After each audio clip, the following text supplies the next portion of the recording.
La Bolivie. C'est un pays d'Amérique du Sud d'environ 11 millions d'habitants.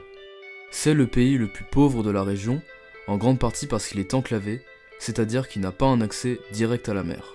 Malheureusement, la population est donc touchée par un manque d'eau potable, d'infrastructures ou encore par des maladies. Cela fait plusieurs années que l'association humanitaire Rue des Enfants s'y rend, et cette fois c'était notre tour.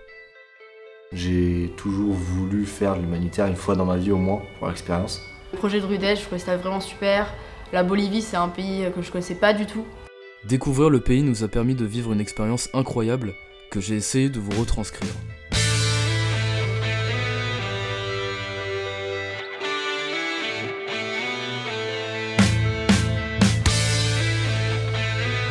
Ah oui, d'ailleurs, je me suis pas encore présenté. Je m'appelle Noé, j'ai 20 ans, et l'audiovisuel c'est ma plus grande passion. J'ai donc décidé d'amener une caméra en Bolivie pour faire de mon voyage un documentaire.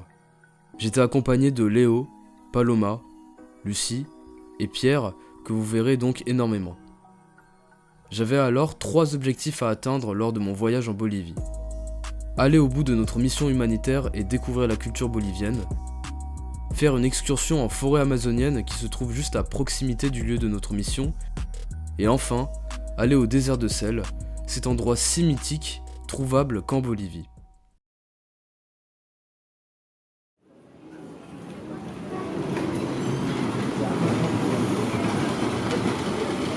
La première étape de notre voyage était de retrouver Jorge, le coordinateur de notre mission à La Paz, la capitale. Quizá una pequeña, ¿no? ¿Ya? No, eso ahorita nos van a traer los dos Robin.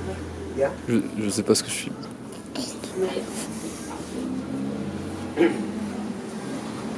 Moi j'ai trop envie que une petite grand-mère bolivienne me fasse à manger, ça va être trop bien. T'as fait ça ? Merde. En même temps, on découvrait aussi la ville et les premières choses qui ont Regarde, pu nous genre là, les maisons, surprendre. comment elles sont liées les unes aux autres. Ouais, mais la plupart, on dirait que c'est vide. Là aussi, genre, c'est vide. On arrive quand même à 4000 mètres d'altitude. Il faut attendre un peu que le corps s'habitue à avoir assez peu d'oxygène. Donc dès qu'on montait à La Paz, parce qu'en plus c'est une ville extrêmement montagneuse, tout le temps le souffle court, on pouvait pas faire 10 mètres sans s'arrêter. Les gens sont tout petits. C'est sympa, hein, mais j'étais pas prêt. On m'a pas prévenu. Le trafic routier, il n'y avait pas de feu rouge, il fallait tout le temps regarder, les gens conduisaient un peu n'importe comment. Les taxis sans ceinture, ça c'est quelque chose aussi. Donc on se croit dans un film d'action. Fast and Furious, voilà, c'était ça.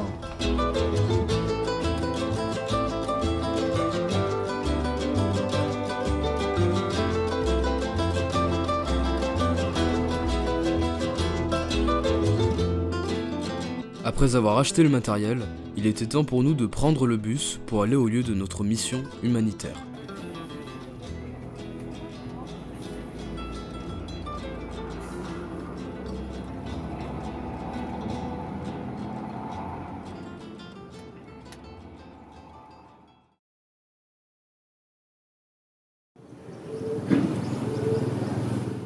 Nous étions dans un premier temps à Santa Rosa, dans le département d'El Beni, situé au nord-est de la Bolivie. Nous y avons rencontré Yon, le responsable de la mission en Bolivie, ainsi que Renato, qui travaille avec Yon au centre social avec lequel Rue des Enfants collabore. Hola, mi nombre es Renato Rivero Tapia, soy encargado de gestión social y comunicación audiovisual del proyecto social Hasaye. Mi nombre es John Gamarra Arce, yo soy consultor encargado de formación personal de los diferentes grupos que tenemos en el proyecto social Hasaye. Me encargo del manejo de niños, adolescentes, jóvenes, personas adultas mayores, los abuelitos, y también de la parte logística con agrupaciones que trabajan con nosotros, como por ejemplo la de ustedes. Je fais quoi là, je fais un backflip? Fais ce que tu veux, peut-être pas un backflip sur du carrelage, mais... Faire un round tour. Ouais, vas-y. Alors là, c'est la chambre, et j'ai fini avec ce lit. Alors le mec de base, il a parié sur celui-là. Il a perdu au Shifumi à la Deidelo, genre vraiment 0 sur 2. Il a fini là. Il avait la Ligue des Champions, il a fini en Ligue 2 le bâtard. On a ensuite un petit salon muy confortable. Et des chiottes qui se bougent dès que tu tires la chasse.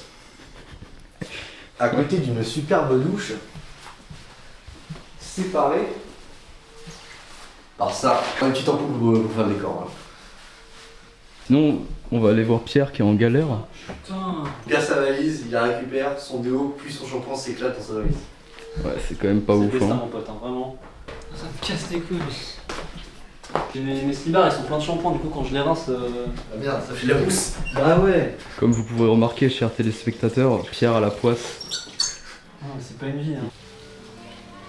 Les gens étaient vraiment très bienveillants.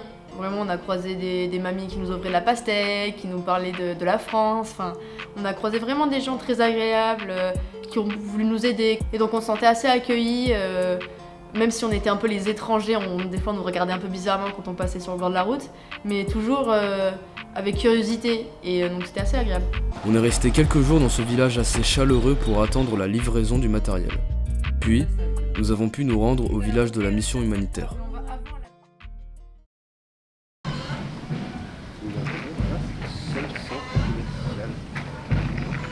Pour la mission, nous étions à El Triunfo, un village à une vingtaine de kilomètres de Santa Rosa. On avait comme mission de rénover cette salle vide et la transformer en salle informatique. Après avoir reçu le matériel, on s'est rapidement mis au travail.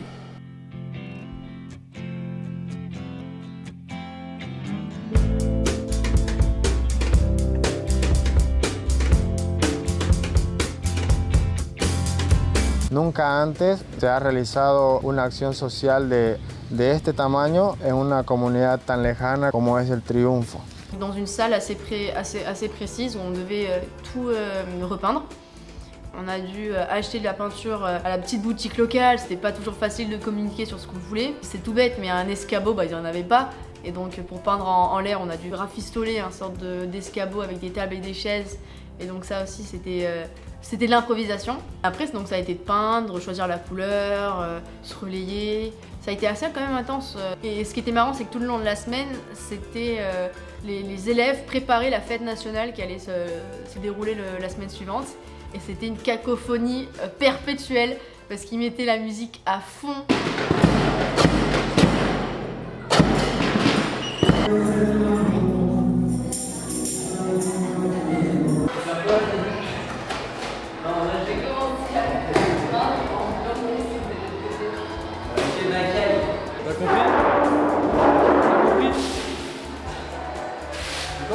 T'as compris?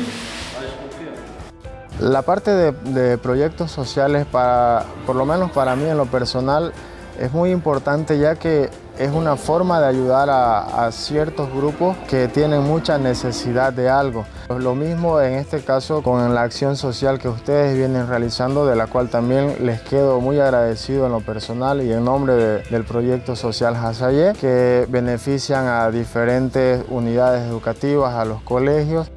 Quelques semaines plus tard, la salle était devenue une salle informatique. Bon, avec seulement un ordi, mais c'est déjà ça. L'école a alors organisé une cérémonie, rien que pour nous. Et à la fin, ils nous ont quand même fait une inauguration, lors de l'inauguration de l'école.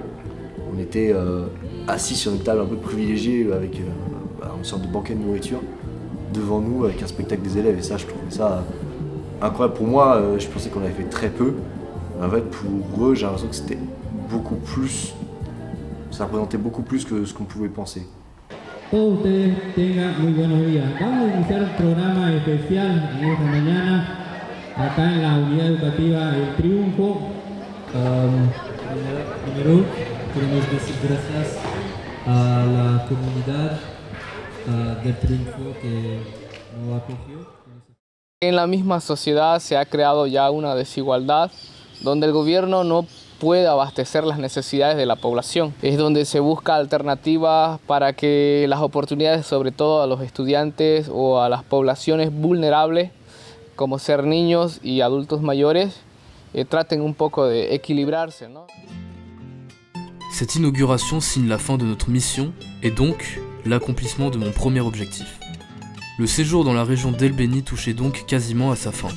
Mais, avant de repartir pour La Paz, nous avons pu faire une excursion dans un endroit capital de la région, la forêt amazonienne.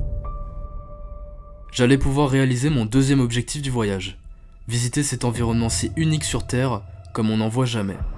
Bon, je vous avoue que j'étais surtout effrayé à l'idée de visiter la forêt, étant donné qu'une simple guêpe me terrifie.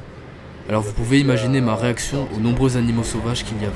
J'ai pas du tout envie d'aller ici, putain. Putain. Les gars, moi je veux me barrer.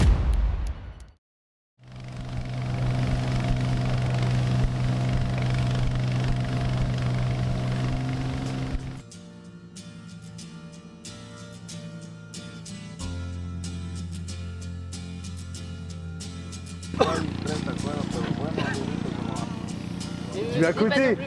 Tu es à côté, je viens de voir. Ah, je suis bien là. Ah, il est pas pour Venez là. Il est pas pour lever. Déjà qu'on a combien là à peu près en distance?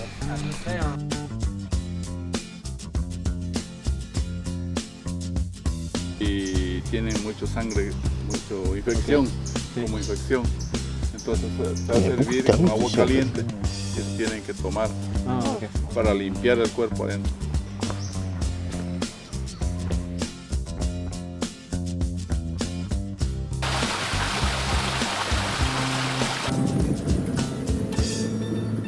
C'est un faucon, il est faucon. Apparemment il est faucon. Oh, c'est quoi ça?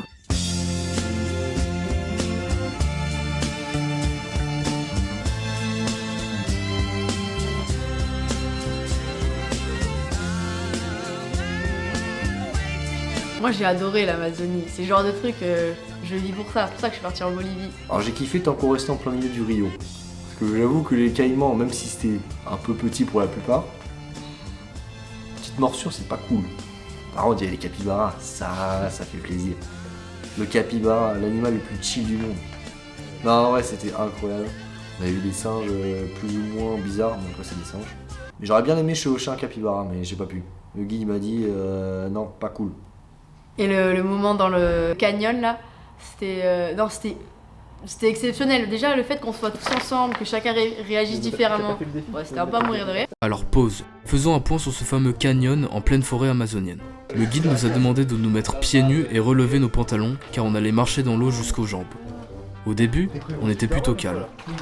Mais je suis pas dans. On est pas dans notre environnement. Ouais, je souris. J'ai trop peur. J'ai pas du tout envie d'aller ici, putain. Putain. C'est moi un poisson, j'aime pas les poissons, il y a un poisson. On peut demander de revenir ou pas, je peux pas là. À qui là. Es un pequeño fish. Non mais putain. Ça aurait été un brochet ok mais là c'est une mini truite. Elle est où l'araignée? Non, y a pas d'araignée. En vrai c'est horrible, genre c'est horrible comme excursion. T'as une fourmi sur le pied Lucie. Oh mais non mais j'ai vraiment trop peur, c'est des fourmis. Elles sont très très crispées. Este es un lugar donde viven varios tipos de insectos. C'est un lieu où vivre. Super. Uno porque es el tema climático. Ya, entonces aquí viven las iguanas, viven anfibios, viven los colibríes. Les colibris, les araignées. Entonces arañas, tarántulas. Les gars, moi je veux me barrer. Bon, je n'ai pas réussi à aller jusqu'au bout, mais au moins, j'ai fait une partie de ce canyon, ce qui représente déjà un énorme accomplissement pour moi. Cette excursion a marqué le début de la deuxième partie de notre voyage, le road trip.